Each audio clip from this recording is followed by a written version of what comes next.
Hey culties, it's your host Amanda here. Did you know that my new book, The Age of Magical Overthinking, is available for pre-order now? It comes out April 9th, and if you pre-order from the link in our show notes, your copy will show up signed and personalized. And guess what? I'm also going on a very exciting live tour. In April, when the book comes out, I'm doing this over-the-top live show called The Big Magical Cult Show, which is going to feature special guests from some of your favorite podcasts like Kelsey McKinney from Normal Gossip and Kira and Griff from Petty Crimes. I'm also doing some bookstore events moderated by folks like Molly Ringwald and Pauline Chalamet. It's going to be a great time. To pre-order your signed copy of The Age of Magical Overthinking or to get tickets to the Big Magical Cult Show, check out the link in our show notes. Thank you to our sponsor, Squarespace. Start with a free trial at squarespace.com. It's where dreams become websites. Head to squarespace.com for a free trial. And when you're ready to launch, go to https://www.squarespace.com/cult to save 10% off your first purchase of a website or domain. Shop Skims bras at skims.com. Now available in 62 sizes from 30A to 46H. Plus, get free shipping on orders over $75. If you haven't yet, be sure to let them know we sent you. After you place your order, select podcast in the survey and select our show in the drop-down menu that follows. This show is sponsored by BetterHelp. Learn to make time for what makes you happy with BetterHelp. Visit betterhelp.com/cult today to get 10% off your first month. That's BetterHelp, HELP.com/cult. The views expressed on this episode, as with all episodes of Sounds Like a Cult, are solely host opinions and quoted allegations. The content here should not be taken as indisputable fact. This podcast is for entertainment purposes only. Like, you are not just selling leggings, you are important. That's the vibe I get from Lululemon. It's like elite. Yeah, and that's what makes them feel like they're better than everybody else. If you don't have these leggings, your camel toe will show and nobody will love you and you'll never become a veterinarian. How will you ever live? This is Sounds Like a Cult, a show about the modern day cults we all follow. I'm your host, Amanda Montel, author of the books Cultish, The Language of Fanaticism, and the forthcoming The Age of Magical Overthinking. Every week on the show, you're going to hear about a different fanatical fringe group from the cultural zeitgeist, from corporate America to Catholic school, to try and answer the big question. This group sounds like a cult, but is it really?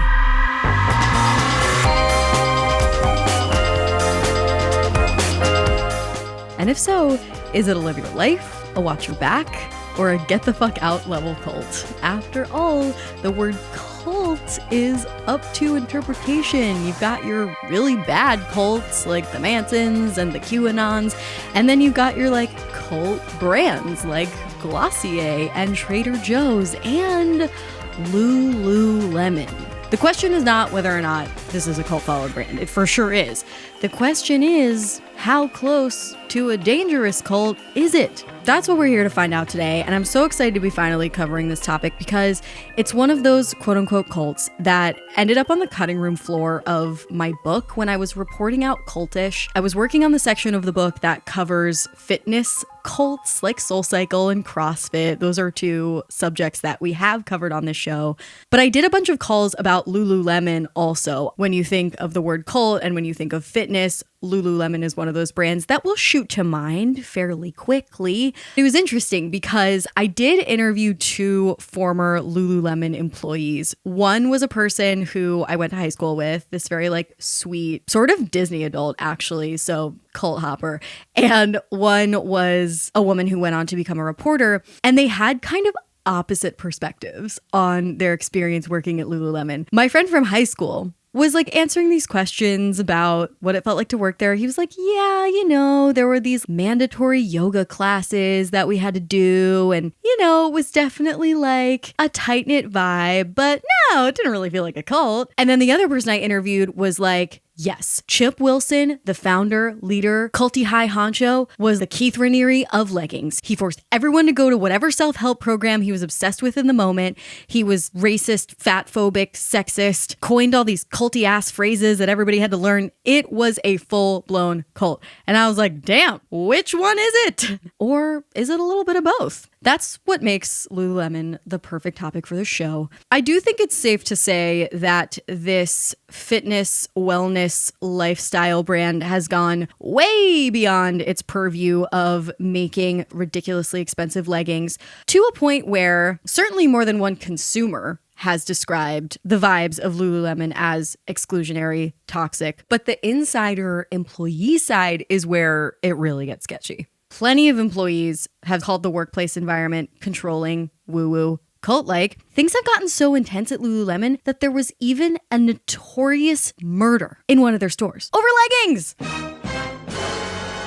That's right. You may have thought you were tuning in to listen to a chill, relaxing, live your life kind of episode, but my true crime girlies already know this story. In 2011, a Lululemon employee was caught stealing some of these $100 plus leggings and freaking bludgeoned the coworker who caught her to death inside the store. I'm really bad at talking about murder, as the loyalists of this podcast already know. So thank God I have two professional true crime podcasters joining me later. Get excited because my special guest hosts for today are Taz and Marah, the hosts of the Sistas Who Kill podcast, who covered the Lululemon murder on their show. But before we get into that, I want to give some brief background on what exactly makes Lululemon such a cult. In my opinion, allegedly. So, Lululemon. It was founded in 1998 by this motherfucker, Chip Wilson. He started it as an apparel studio by day and a yoga studio by night. Chip's original vision for Lululemon was for it to become a cult. I'm just kidding, except I'm not. Off the bat, he really wanted it to feel like a community hub for fitness enthusiasts. And it's only gotten cultier since then. Nowadays, the Lululemon motto is, and I quote, "to be the experimental brand that ignites a community of people living the sweat life through sweat, grow, and connect." Did ChatGPT write that motto? The grammar is not fully grammaring. Anyway, of course, Lululemon loves to girl boss gatekeep. The average pair of leggings there costs between $98 and $118, with their most expensive product, the Snow Warrior Long Parka, moment of silence for the highfalutin cult leader energy of that product name, that shit costs $598. So we're high end here. Not to be too much of a hater, I do own a pair of Lululemon leggings. I was gifted it. I did not buy it, but I do wear it from time to time. And there's a reason, because fans of the brand often cite Lululemon's well-fitting, comfortable clothes that make them feel confident. They say that the fabrics feel nice against the skin. They love the moisture-wicking properties. It's wild that something as sinister as a cult could erect around something as innocuous as a legging. But we've seen it before. Did anyone listen to our episode on the Cult of Lululemon? Another very different leggings brand with many, many, many L's. Anyway, even though it is just a leggings brand, very soon after its launch, Chip Wilson and his whole little empire started to become associated with words like cult and cult leader. Over the past few months, we've actually received multiple emails from Sounds Like a Cult listeners who used to work at Lululemon. Email us your cult stories anytime, soundslikeacultpod@gmail.com. And I actually want to read one of these emails aloud to you because it sort of perfectly encapsulates the battery of cultish experiences and qualities associated with Lululemon. This email comes from a listener named Lindsay. Shout out. Thank you. Lindsay says, "Hello, Amanda and team. As a former Lululemon employee and yoga teacher, when I started listening to Sounds Like a Cult, I kept flashing back to my days working there. It hit so many red flags. First of all, there's the cultish language. There was DOFI, which stood for Director of First Impressions, which sounds like a sort of highfalutin, glorified position, but it was really just a front door greeter. Lindsay said at Lululemon, their term for deadlines was buy-whens. Why?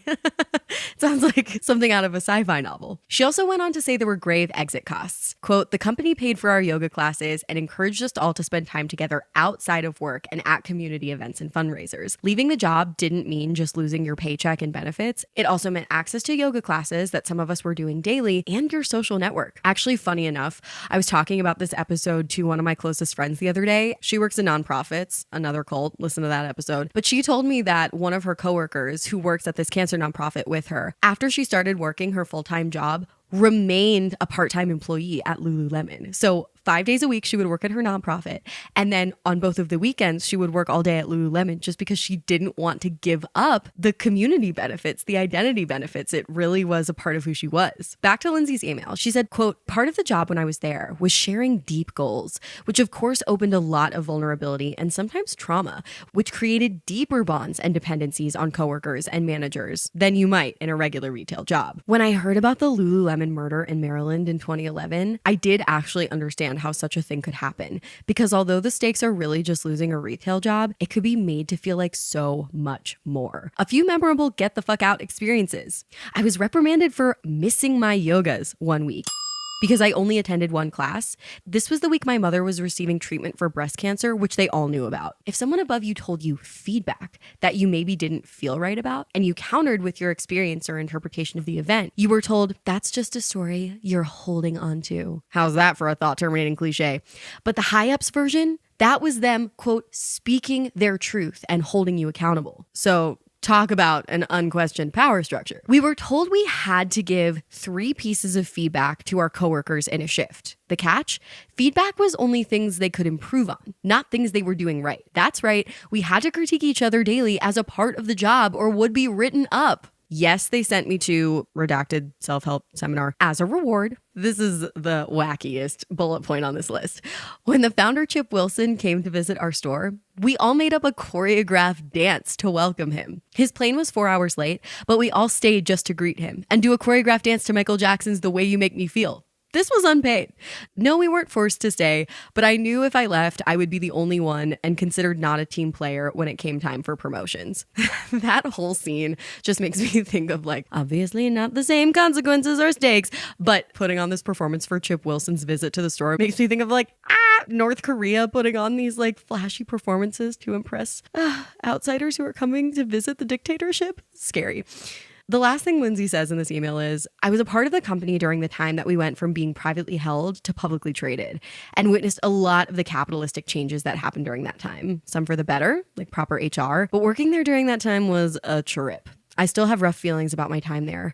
Since the stores were all independent and I worked in 3, the experience at each was different. Some stores were positive and fun, but the one I spent the most time at took the guidelines in the worst possible way to manipulate and control their employees. There's also a very obvious history of racism and fat phobia built into the company, which does seem to be lessening, but it's hard to teach an old dog new tricks. That's the extent of the email. Thank you so much, Lindsay, for sending it. I can't wait to continue getting into the nitty-gritty of each of these bullet points, from the exclusionary attitudes to the coercive trauma dumping between employees to the murder. So let's get right into this juicy-ass episode. It's kind of a true crimey episode, but also very fun and chatty. I hope you enjoy the format. And again, who better to get into this culty drama than 2 very special guests who have covered the Lululemon murder on their ridiculously charming and thoughtful podcast, who are way better than me at talking about crime. Let's get into it. Welcome Marah and Taz, hosts of Sistas Who Kill to Sounds Like a Cult.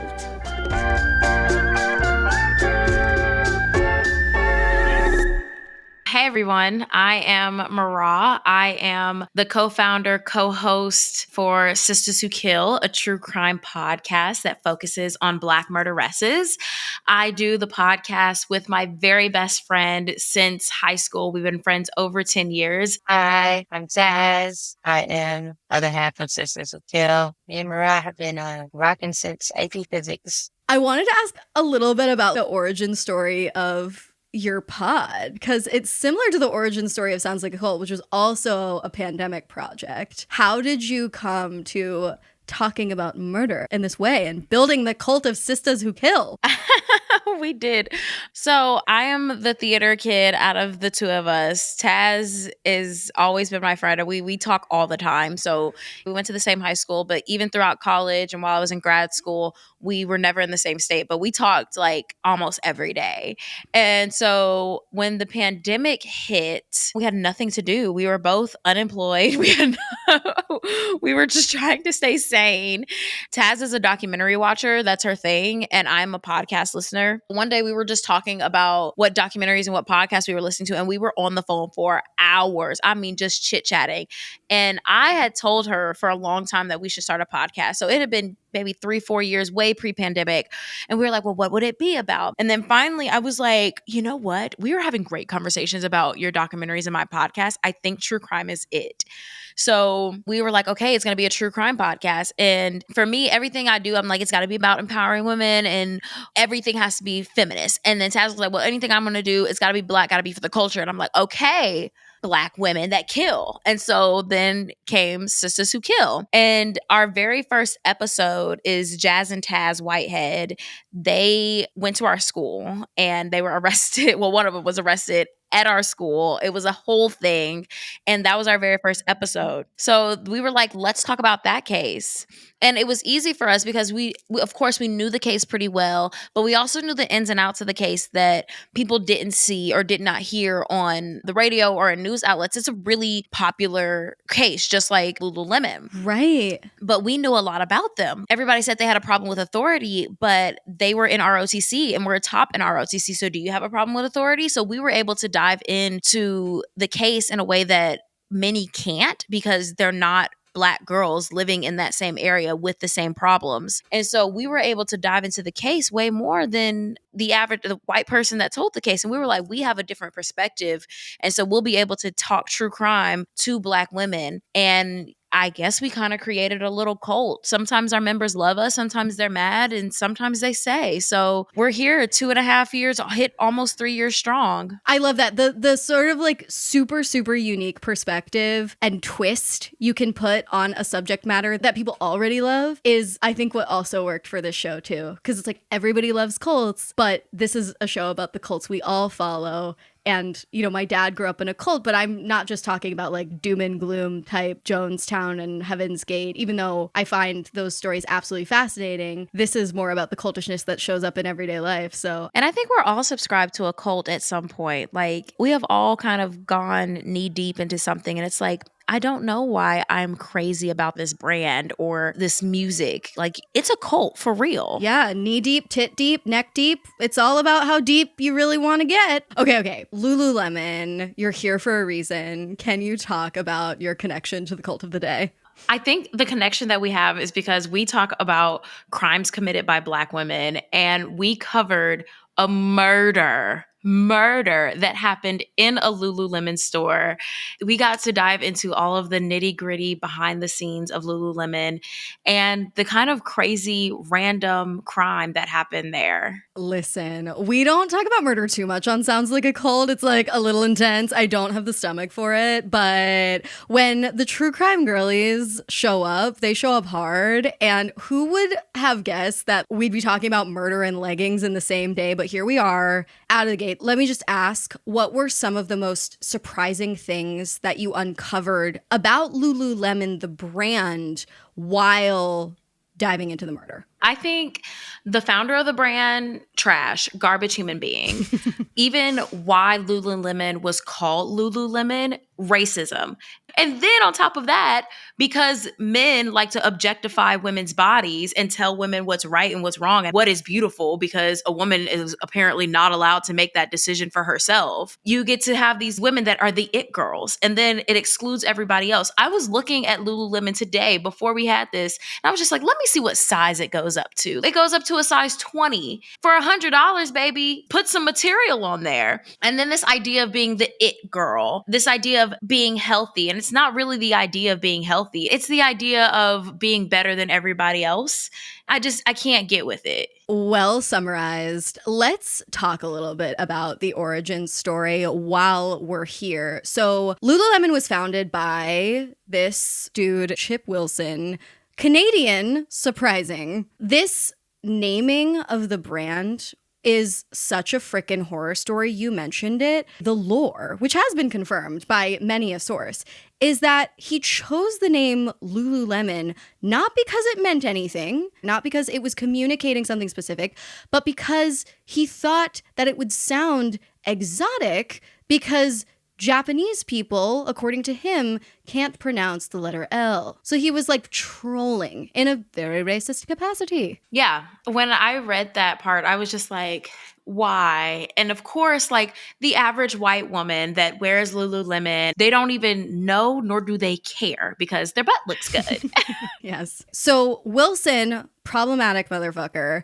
He just has like a new age pseudoscientific cult leader vibe to him that goes way beyond a leggings entrepreneur. He has stated the belief that birth control pills and smoking are responsible for high divorce rates. He favors, loves, approves of using child labor from undeveloped countries. Wow. Who says that out loud is the question. Even if you did, you're money hungry, you're greedy, you want the cheapest. You don't admit it. I know. Keep it to yourself. And lo and behold, Wilson, if that was not bad enough, is one of those people who refers to himself in the third person. He calls himself Chip.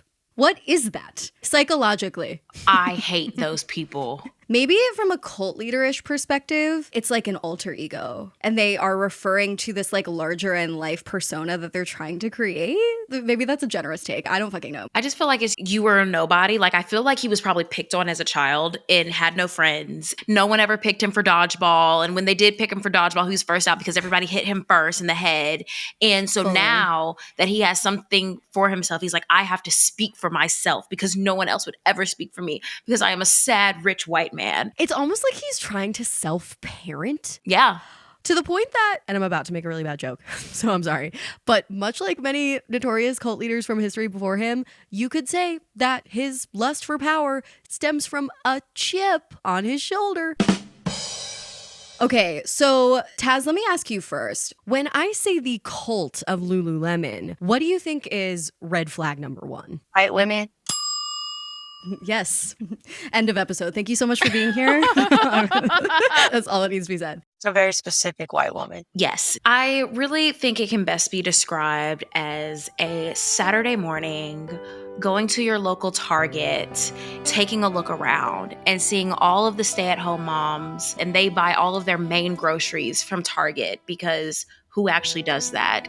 It is your run to Target outfit that makes you feel like you are better than everyone else because you have a recyclable bag, you shop at Target, and your hair looks great, and you're wearing Lululemon. Yes, I hold that stereotype as well. It's one of those brands that's also an identity, right? And one that comes with a bit of us versus them energy and a bit of a superiority complex. Like it's wealthy, but it's also basic. That's the Target thing. But the shameful thing, and we're going to get into the employee side of the situation because that's in a way like the cultier side. But as consumers, I think people explain away a lot of problematic aspects of the brand that are culty for sure, but maybe like culty light, not full blown directly abusive, by just saying like, well, it's a great product. I care about wellness and like I need to take care of my body. And this is the only thing I can wear while doing that. I can wear leggings from Walmart and care about my body. Listen, speak truth to power. Nike is cheaper, you know? Fully. And better branding. Swish. So let's go over a couple brand controversies that have to do with this sort of new agey misinformation angle.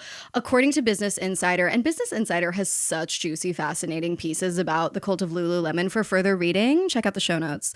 But first of all, just to like go back. In 2007, Lululemon falsely claimed its clothes were made with seaweed. Wilson argued on his corporate blog, okay, influencer, that illness was mostly a choice. This perspective can be found across Lululemon brand marketing, subtly and not so subtly. He wrote that health attracts health, sickness attracts sickness, so very like bastardized law of attraction energy. And one of the company's corporate mantras is, stress is related to 99% of all illness. According to HuffPo, in a misguided attempt to appeal to aspiring yogis, the company has been doling out a reusable tote bag with the Sanskrit term for celibacy on it. I don't know, man. Monk-like. And here's the hypocrisy to me, is that like the juxtaposition of preaching celibacy while also demanding that women be sexy is beyond cult red flag. It's cult-like, it's predatory. Like, you started the brand because you were looking at a yoga instructor's butt and said, how can I make it better? You only really hire young, hip it girls. You promote only being a young, hip it girl, and then they must be pure. It's giving predatory. The hypocrisy it's just shameless. I mean, that's the through line from soup to nuts with Lululemon for me. It's the shamelessness of this ideology juxtaposed with the fact that it is, quote unquote, just a leggings brand, so how bad can it be? Have either of you ever worked retail in your life? Unfortunately. So I did find this article in Salon by a former Lululemon employee named Mary Mann titled Yoga, Spinning, and Murder, My Strange Months at Lululemon, where she detailed, first of all, the extremely cult-like training process for new hires. Every day for a week before you start, there is pretty much like a religious ceremony. There's group yoga, and then the mornings were dedicated to lectures on the subjects of willpower. They would show videos on the importance of goal setting that would star, of course, Chip Wilson, Almighty God. Afternoons were for group folding sessions. Everybody would get together and just fold the clothes all day long, which fair enough is part of the job, but it just sounded to me like extra busy work, strategic monotony to get them in a mindless, impressionable state. And evenings were spent poring over required reading. For example, a self-help book by a dude named Jim Collins, corporate self-help book called Good to Great. Employees would be assigned to craft goal sheets, lists of life goals for the next 10 years to be framed and hung on the walls of the stores. Like, this was a required part of the training. What do you make of this? They knew who they were attracting. You know what girls I see? Those white college sorority girls. I feel like that they're like, oh, I have a community. Oh, we get to do yoga. Super into it. This is setting me up for the future. Like, I'm so excited about all the things that I'm learning, and I'll get the perfect letter of recommendation from Lululemon. 100%. Because at the end of the day, like, it is just a retail job, but kind of like Starbucks or Trader Joe's. And in my opinion, like, spoiler alert, I think Lululemon is cultier. But it's one of these businesses that imbues its employees with this sense of higher purpose. Like, you are not just selling leggings, you're not just selling cookie butter or whatever, you're not just making lattes, you are important. That's the vibe I get from Lululemon. It's like elite. Yeah, and that's what makes them feel like they're better than everybody else. And you bring that into the store, like, if you don't have these leggings, your camel toe will show and nobody will love you and you'll never become a veterinarian. How will you ever live? It's funny you say that thing about the camel toe, because I've watched like mini documentaries about like the rise of Lululemon. And one of the original differentiators for the brand was that like triangle of fabric that goes on your hoo-ha, so that when you go spread eagle, no one will be able to see up your universe, you know? They were like, we are gonna protect your little flower, ladies, with this little square. Because how dare anyone ever see a labia? See, it's creepy behavior. The fact that he thought about that on his own and was like, I love women, I love their butts, but you know what? I can't stand their vagina. And I will make sure that I not only protect their vagina, but I will make sure that no one else sees it, because they must be pure and only show their vagina to me in the dressing rooms. Oh my God, I'm dead. It's like these folds are all similar, but Cult Daddy is telling us which should be covered and which should be seen.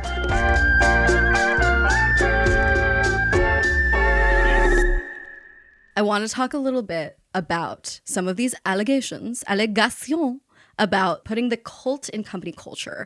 So there are a couple of great Business Insider articles about this topic. One of them is titled, Some Lululemon Retail Employees Say There is an Environment of Toxic Positivity. Insider spoke with more than a dozen current and former Lululemon retail employees, many of whom said that there is an extremely exclusionary retail culture. Shocking. I know.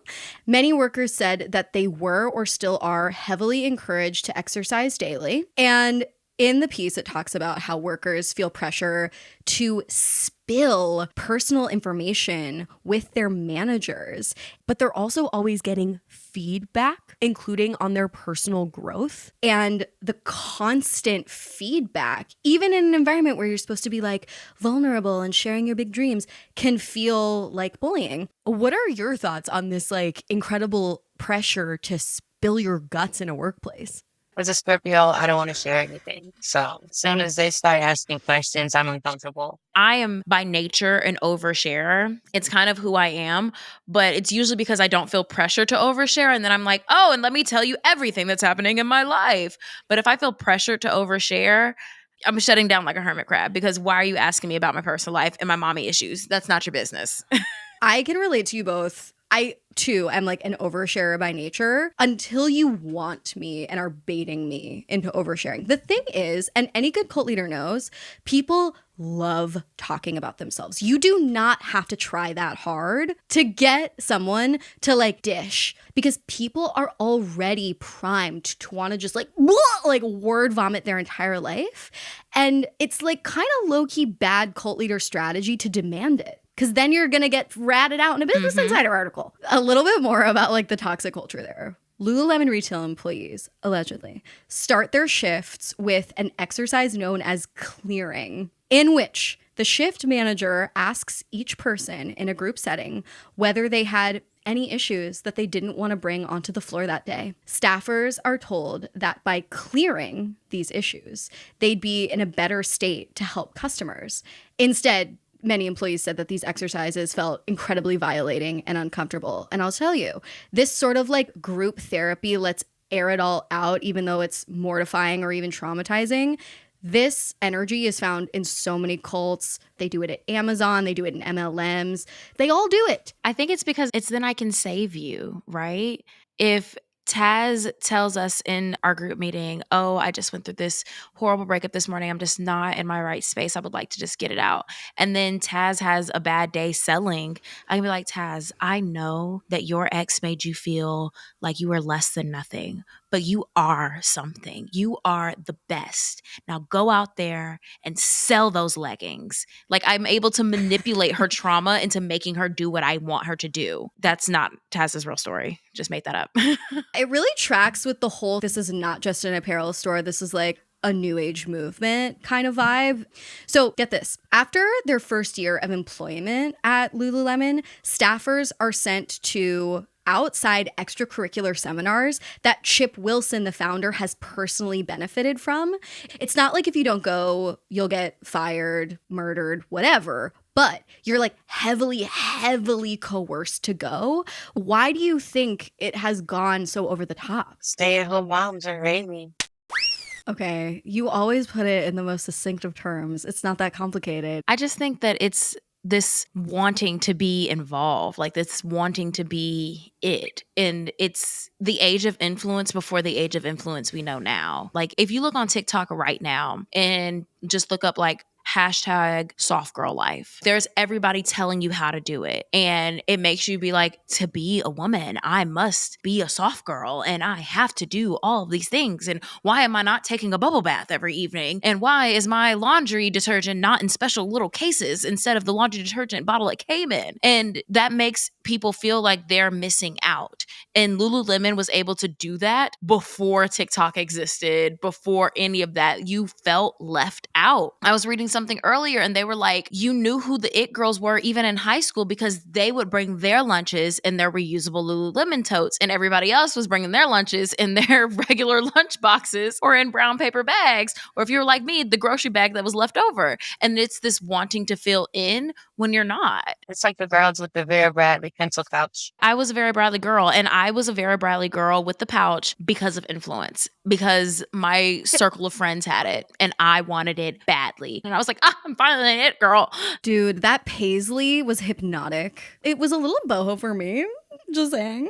But it was a cult. It was fully a cult. And you're so right. Lululemon has been able to weaponize FOMO in a way that is impressive, combined with just like the toxicity of the wellness industry in general, the fitness industry in general in this culture, and the body image stuff, the racism, and like all of it combined. Like, of course it's a cult. It's actually set up perfectly, even though it's just leggings. And that trickles from the corporate culture into the consumer side.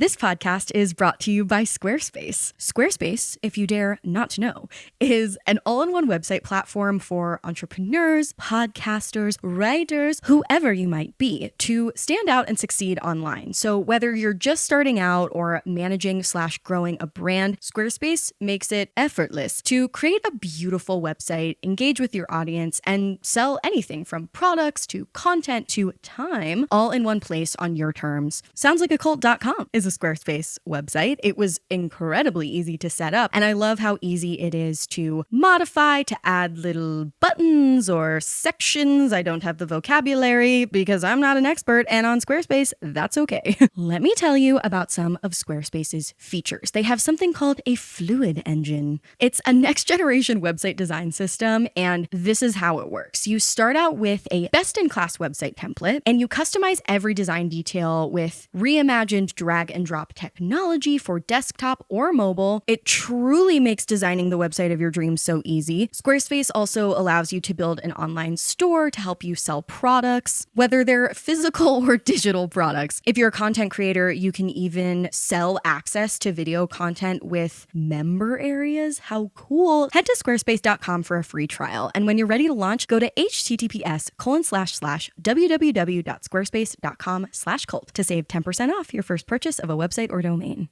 Thank you to Skims for sponsoring this episode of Sounds Like a Cult, the only bra brand I wear. That's the truth. I was never into bras. Is that an overshare? Probably. Until I started wearing Skims bras and bralettes. You've heard me talk about their t-shirt bra. It's amazing. It's so cute. It doesn't look like it would be comfortable, but it is. I have it in a black shade. I'm obsessed. I also love Skims no-show balconette bra. Very saucy and supportive. We love that. Skims even makes a push-up bra that I enjoy, which is saying a lot. And I know you've heard me sing the praises of their ribbed tank top, which I wear with basically everything. It's good if you're feeling like you want to dress a little feminine or a little more tomboyish, and that's what I love in general about this brand. Shop Skims bras at skims.com, now available in 62 sizes from 30A to 46H. Plus, get free shipping on orders over $75. If you haven't yet, be sure to let them know we sent you. After you place your order, select podcast in the survey and select our show in the drop-down menu that follows. This show is sponsored by BetterHelp. You know, I feel like a lot of us spend our lives wishing we had more time. This is something that I think about all the time. I just want to stretch time out to be longer. But then the question is, time for what? If time were unlimited, how would you use it? Therapy can help you find what matters most to you so that you can do more of it and spend your time meaningfully. I have hugely benefited from therapy. I think a misconception that I once held about it was that once you find a therapist that you like, you have to go every single week. Some weeks you're sitting there sort of twiddling your thumbs. You don't know what to talk about. But I go to therapy on an as needed basis, and in between I sort of use the tools that I know Nancy, shout out, has given me, and when I feel like I'm losing my grip on them, I check back in, and that's so great. If you're thinking of starting therapy, give BetterHelp a try. It's entirely online, designed to be convenient, flexible, and suited to your schedule. Just fill out a brief questionnaire to get matched with a licensed therapist, and switch therapists anytime for no additional charge. I tried BetterHelp during the pandemic when I couldn't go to Nancy, and it was really there for me during a tough time. Learn to make time for what makes you happy with BetterHelp. Visit betterhelp.com/cult today to get 10% off your first month. That's BetterHelp, HELP.com/cult. Join me and follow the podcast Conspiracy Theories, where we explore what's really going on behind the official narrative. Like, what if the Loch Ness Monster isn't a monster at all, but an elephant? What do the richest 1% know that we don't? And why are they building all those bunkers? And really, what the heck is going on with the Denver airport? Join me every week to see just how high up this goes on the Spotify podcast, Conspiracy Theories. Listen on Spotify or wherever you get your podcasts.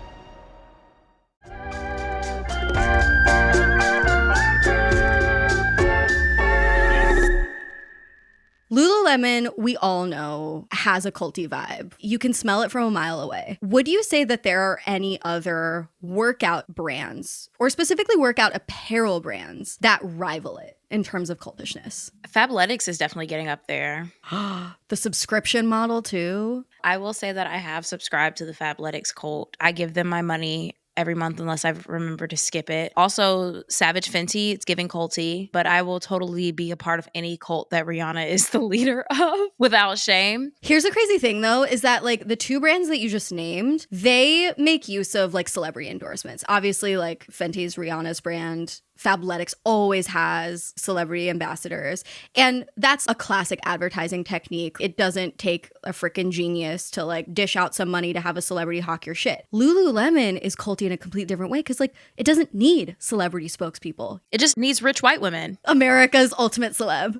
Yeah. Once you have rich white women and you make it so that Black women can't afford it, they're like, yes, and I am superior. That's all it is. Because I really never understood what it was. I walk in the store and I'm like, whoa, not welcome here. And I walk out of the store.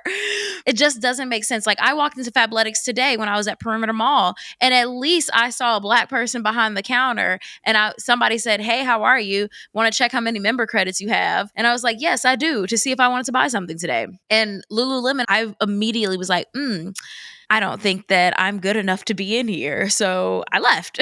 That is fucked. And I want to hear more about that, because if you Google the Cult of Lululemon, if you look into it for 0.05 seconds, you will find that Business of Fashion had an article titled "At Lululemon, Being Black is Off-Brand." They interviewed 14 current and former Lululemon employees, including sales associates, global ambassadors, and corporate managers in the US and Canada. They all collectively described the corporate culture at Lululemon as being categorically unwelcoming of Black people. Staffers who drew the company's attention to these issues told Business of Fashion that they were passed over for promotions, reprimanded, and in several cases had their employment terminated, aka fired, disowned, disbanded, ousted from the cult. But yeah, like in my opinion, this is obviously one of the things that makes the brand different and cultier and more toxic than other workout brands. Like, is there another workout company that is equally racist and toxic in this way? Like, does that exist or does it not? I think for a while, Victoria's Secret was going in that direction. But I've noticed, at least, I don't really shop Victoria's Secret, but I do like the pink brand. I know they've been putting a lot of work into diversifying their brand. Like, they make unisex clothes now. They make plus size. They have plus size models and all size models throughout the website. But for a while they didn't want their fashion models like in the fashion show. Somebody said that they should make it more size inclusive, and he responded something like, "We don't want to see big girls in lingerie," or something like that. Totally, I remember that. Yeah, and I do remember Lululemon at one point. That horrible founder was in an interview, and they were talking about Lululemon being see-through, and he was like, "Well, maybe it's not meant for their body types," basically meaning like they're fat, that's why it's see-through. But this is not a workout brand, but it's very much giving Aeropostale vibes. Oh my God, I forgot about them. I remember in high school when I was my skinniest that I was like, oh, it's still not meant for a girl with junk in the trunk. I can't put my butt in here. Even when I was like wearing a very small size, and if I went to Ross, I could find a pair of shorts in the same size and they would fit. And even there, when you walked into an Aeropostale, especially old school Aeropostale, where you could, smell it from across the mall, you walked in there and you weren't welcome as a Black girl. Yeah, it's like fully not a joke and like not over dramatic to note the sizing of the clothing and the cuts of the clothing and the vibe of the store. It's all working together to create a cult-like environment that's only welcoming of this one like very, very, very conformist image. Just for some stats, in 2020, finally, Lululemon was like, okay, we'll set up a diversity, equity, inclusion department, whatever. A lot of employees said that it was performative just to protect the company image, and it was like not an effective piece of programming whatsoever.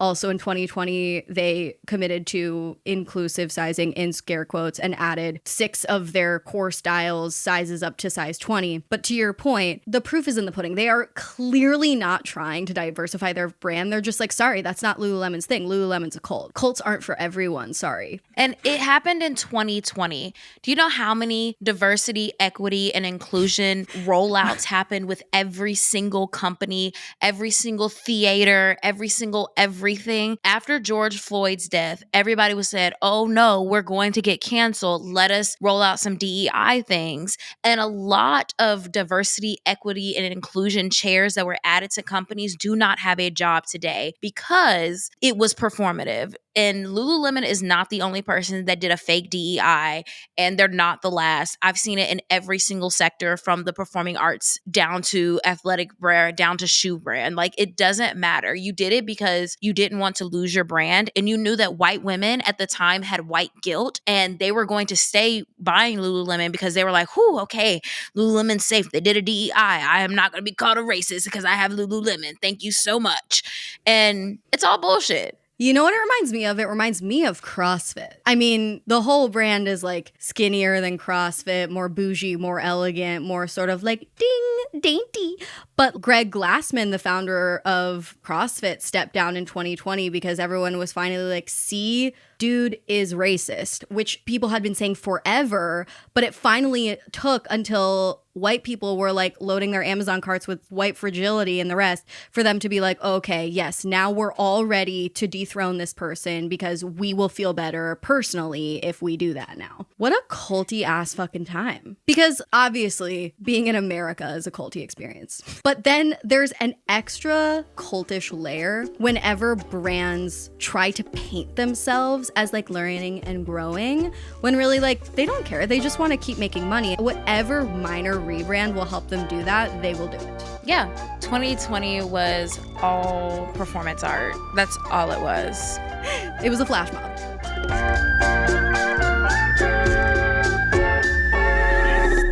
Well, now I understand why people are out here murdering. We're finally ready. I've been itching to hear about it. Thank God you're here, especially you, Taz, because I feel like you have the gift of telling true crime tales. I do not. There was a whole ass murder in a Lululemon location. Can you talk about like what led us here and what happened with that murder? So we did an episode on this, and the murderess is Brittany Norwood. Brittany kind of grew up very privileged. She hung out with these it girls. She had nice things. But she also had a case of sticky fingers. She would steal from her coworkers. There are stories of people who would be like, we were at work, and I was like, oh, y'all smell this new perfume I got. She was like, oh, that smells great. Where'd you get it from? Her perfume comes up missing, and Brittany's like, look, I went and picked up the perfume you mentioned. Like, very obvious. And so she was working at a Lululemon store. They were having issues with theft at the store, and everybody knew it was Brittany, but they couldn't prove it. And so they tried to fire it, and she fought it. As if she wasn't wrong. She fought it. She was like, they're firing me for stealing without proof that I'm stealing. So they moved her to another location. Or she continued to steal like from other employees and stuff here. So now everybody's like, we just have to catch her. If we can catch her, we can fire her. And like, there's no loyalty with her coworkers, so she's stealing from them too. Like it doesn't restore their friends. There's no limits. She'll steal from anybody. So one night she's at work, and at this point, the store is legit trying to catch her. And if you've worked in retail, you'll know, like, before you leave, they check your bag to make sure you didn't steal anything. And it's not like they're, like, rummaging through it, but it's like, open your bag, okay, you're good. So they're at the store. By the time they make cuts, it's just her and one other person there, Jana, and they're leaving. Jana does a bag check.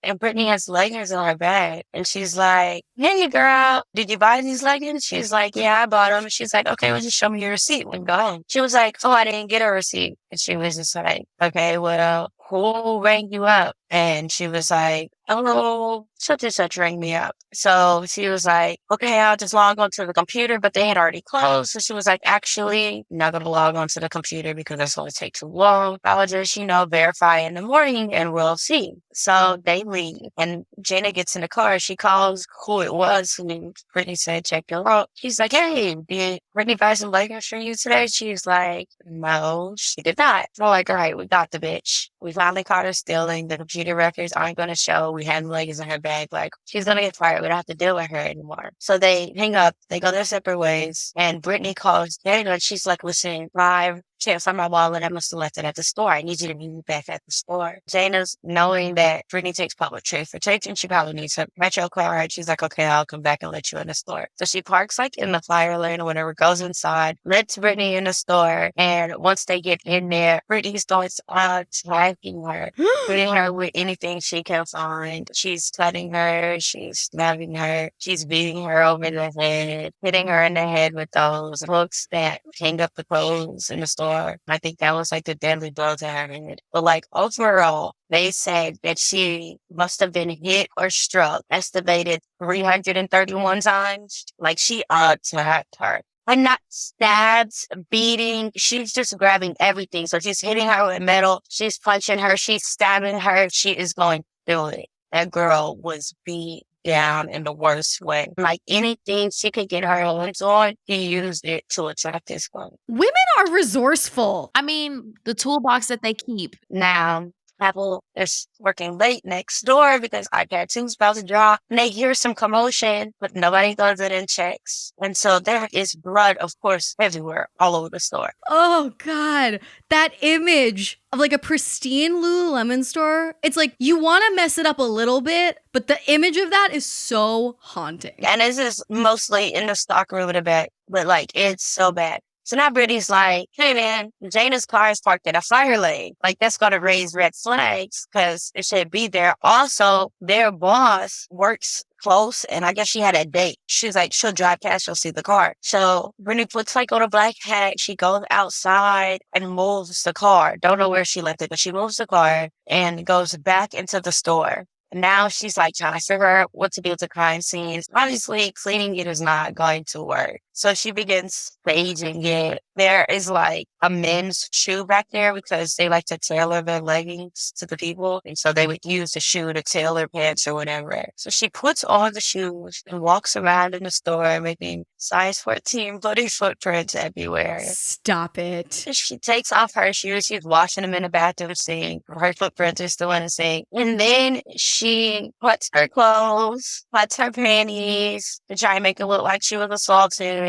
She hits herself a little bit. Punches herself, blacks up her eye, cuts herself a little bit, wants to look beat up, ties her legs, ties her hands, and puts them over her head. And lays her floor like this all night, waiting for somebody to discover her. So when the boss comes in to open the store the next morning, she goes into the store. She sees it's trashed and she sees 2 feet sticking out from the back room. And she's like screaming. Customer from Apple next door. He comes and checks out what happened. He goes to the back and he's like, there's blood everywhere. I think they're dead. And you know, Brittany is just like here, faking unconscious. Yeah. Still waiting for somebody to discover her, check on her. They call for help and they discover that Jada has passed. And they're like, well, we gotta at least save Brittany. This horrible person has done this to me. We have to save them. So they go take her to the hospital. They get her story. She says that 2 people came in black outfits and attacked them. All she heard was the cutting and the stabbing and the beating. She says they raped her. Like she is telling a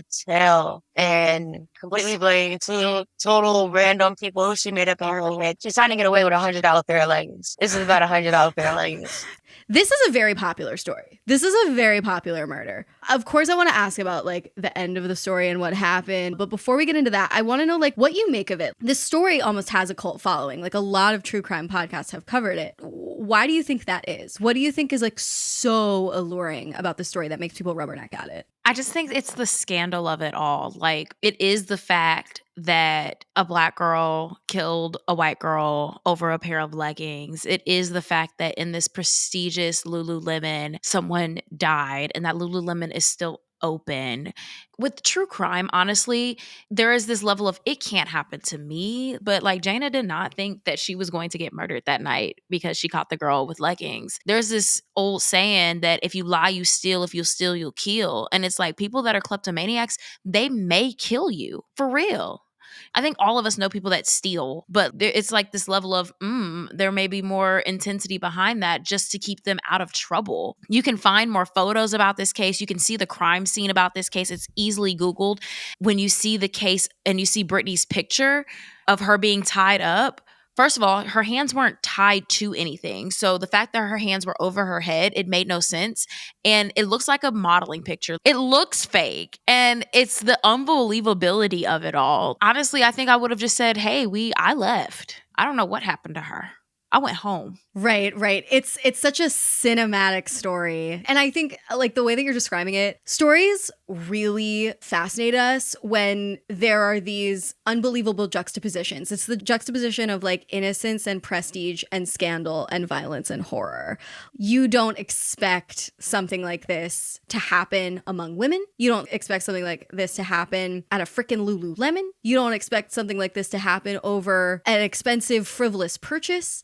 And I was just looking it up, but it seems like women are far more likely to have kleptomania than men are. According to the Recovery Village, around 63% of people who report having the condition are female. It comes up from time to time whenever we talk about groups where the cult leader happens to be a woman. We give people the amount of power we sort of expect and want them to have. So in the tech space, it's always men. In politics, it's always men. Not always, but mostly. And so it's like kleptomania is a type of crime that women are sort of like allowed to have. It's like a girly crime. That's the permission structure for women to be bad in this culture. But Brittany Norwood, like for all intents and purposes, she was rich. She had well parents. She didn't have to steal for food or anything like that. Like I can see kleptomania happening with Black women. Like you can think about the socioeconomic statuses of it all. Like there are a lot of people that steal for survival, and women as nurturers, I'm going to steal to feed my children. For sure. And I will also kill you behind my children. But she stole for no reason. Whatever bottle of perfume that she stole from her coworker, her parents could have bought for her. Whatever she stole from her soccer teammates, her parents could have bought for her. She didn't grow up poor. She didn't grow up wanting for anything. It really was, I don't know, maybe the thrill of the chase. Yeah. Oh, I've never like really looked into like the causes of kleptomania, but it sounds like some of the things that cause cult leadery behavior might cause kleptomania. It just manifests differently.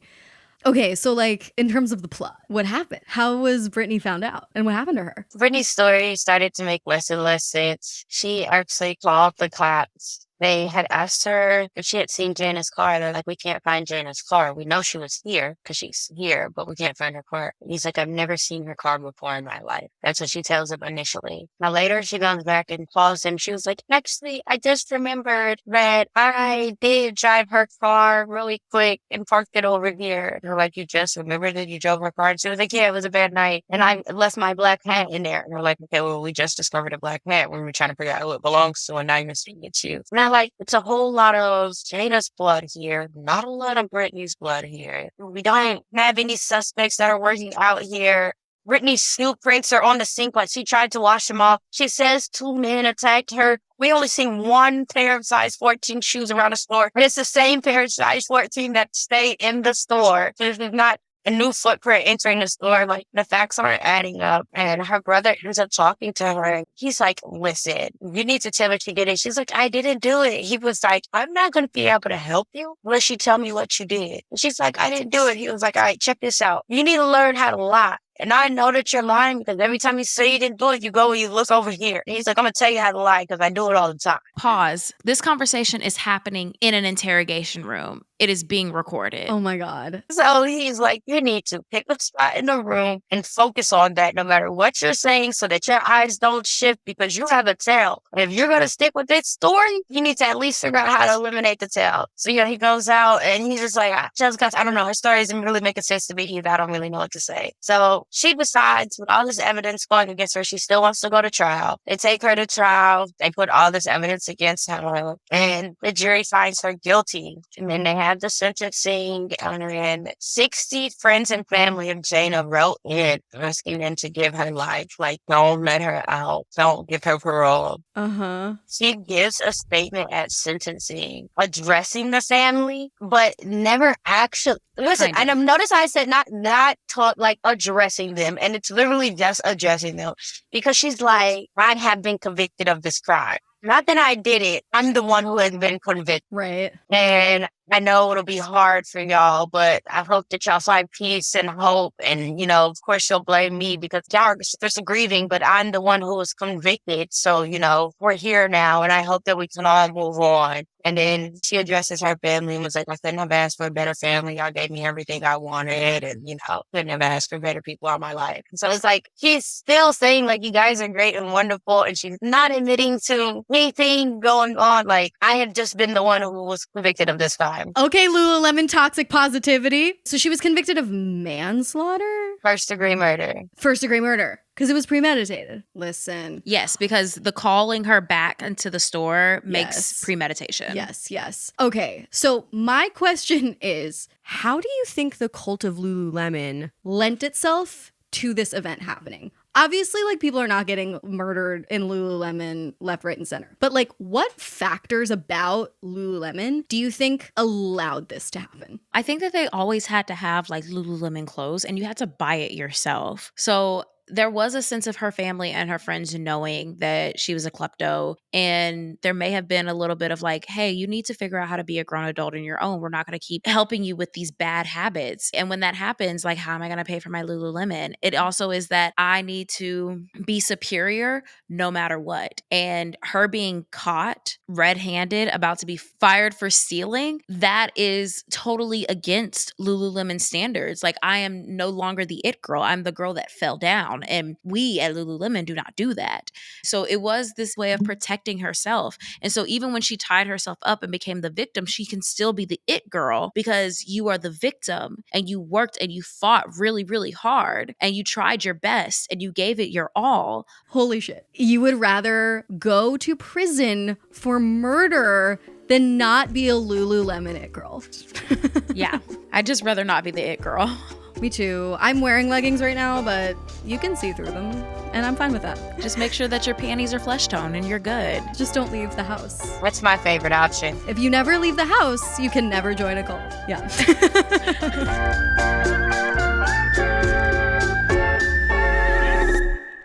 Okay, now we're gonna play a little game. It is a classic round of Would You Rather, Cult of Lululemon edition. Would you rather have to dress head to toe in Lululemon for the rest of your life, or dress head to toe like you're an extra in the movie Midsommar for the next 5 years?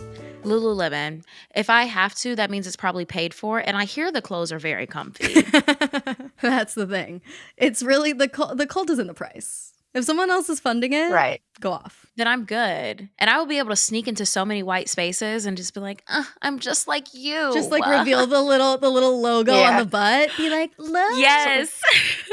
Like, love don't cost a thing. When Keenan's character was like, look, I got Sean John too. And he ironed on Sean John to his pants. He was like, see, I got it too. That'd be me. I know. What about you, Taz? Are you Lululemon or are you going flower crown Scandinavian all white robe? I'll go Lululemon. Okay, scary. All right, would you rather? Okay, first of all, before I ask this question, we didn't even get to go over this. The Lululemon tote bags with all those phrases on them are so insane. I don't know if anyone has really taken a close look at the shopping bags that you literally you buy your leggings, you leave Lululemon, not with a paper bag that your leggings are in, but with a cloth bag that's covered in these mantras that Chip Wilson coined himself. Some of them are fine. Some of them are friends are more important than money. Okay, hypocrisy, but generally not that bad. Jealousy works opposite the way you want it to. That's barely English, but again, not that bad. But then there are some quotes on this bag that are so fucking low-key dangerous. Nature wants us to be mediocre because we have a greater chance to survive and reproduce. Mediocrity is as close to the bottom as it is to the top and will give you a lousy life. He really thought, he was like, glass half empty, glass half full. What will it be? Okay, listen to this one. Sunscreen absorbed into the skin might be worse for you than sunshine. Get the right amount of sunshine. Okay, tell the pasty girls that when they have skin cancer from getting burnt all the time. So, on that note, would you rather tattoo the Chip Wilson quote, "Goal setting triggers your subconscious computer," on your forearm, or tattoo "Hail Satan" on your ass? Maybe Hail Satan on my ass and then get a cover later. Boom. I agree. Okay, loophole. Hail Satan on the ass is funny. I was really tickling myself with that the other day. Last one. Would you rather work retail at Lululemon for a year or convert to Mormonism for a year? Only for a year? I think I could do a year as a Mormon. I know that Only a sounds year silly. as a Mormon? Yeah. I think I could do it.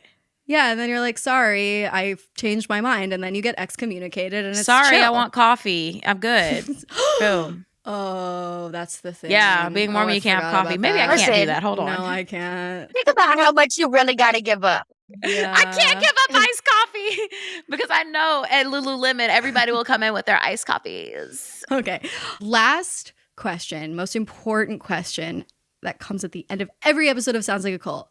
The Cult of Lululemon. Out of our 3 cult categories, live your life, watch your back, and get the fuck out.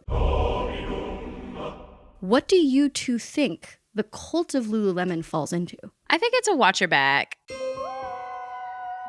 And I say that because technically leggings should not hurt anyone, but it's really the people inside of the leggings that can ruin your life in so many different ways.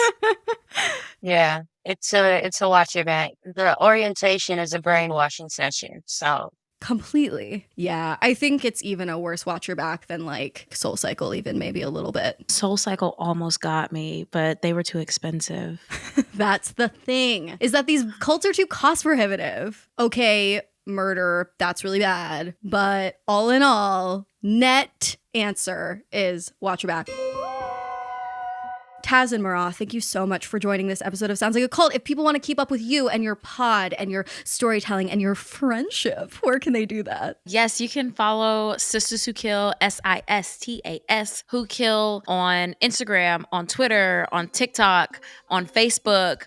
We release an episode every Friday, and you can find us anywhere except for YouTube.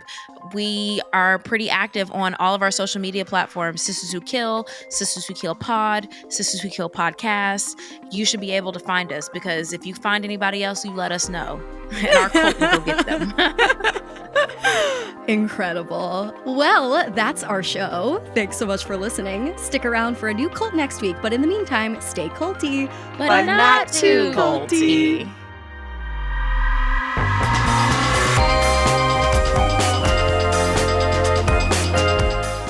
Sounds Like a Cult is hosted and produced by Amanda Montel and edited by Jordan Moore of The Pod Cabin. Our theme music is by Casey Kolb. This episode was made with production help from Katie Epperson. Our intern is Reese Oliver. Thank you as well to our partner, All Things Comedy. And if you like the show, please feel free to check out my books, Word Slut, A Feminist Guide to Taking Back the English Language, Cultish, The Language of Fanaticism, and the forthcoming The Age of Magical Overthinking, Notes on Modern Irrationality. If you're a fan of Sounds Like a Cult, I would really appreciate it if you'd leave a rating and review on Apple Podcasts.